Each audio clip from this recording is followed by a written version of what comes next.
ეხლა უნდა განახოთ და გითხრათ რეალური кейსი.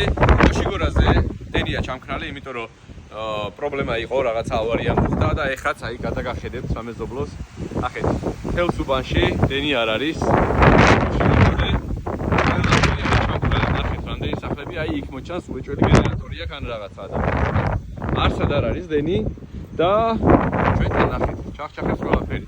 და ეს დამსახურებაა, რა თქმა უნდა, მზის პანელების და EcoFlow Power Ocean-ის, რომელიც აი აგერ არის, რომელზეც გვიყენია 10 კილოვატი, ანუ 10000 ვატ-საათი ენერგიის შემნახველი ელემენტები.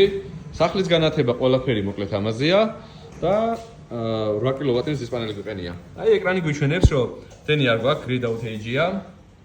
ამ წამს სახლს აქვს მოხმარება კილოვატი 700 და 66% დაგვრჩა დაჟე არ იცოდა თემამდე იყო ჩამქრალი და კონდიციონერები და ასე შემდეგ მუშაობდა რა. დღეს გამოვიმუშავეთ 37 კილოვატი და მთელ სახლში გვაქვს ელექტროენერგია. აქეთ კი რა ტელევიზორს უყურებს და მოკლედ საერთოდ ვერ გზნობთ უშუქობას. ეს არის EcoFlow-ის დამსახურება და მზის პანელების solar energy-ის, აი სახლის განათებაც, მოკლედ მთელი სახლი ზის ამ ენერგიაზე. ასე რომ რეალური кейსი თუ რაში შეიძლება დაგჭირდეს და გამოგვადგეს EcoFlow Power Ocean.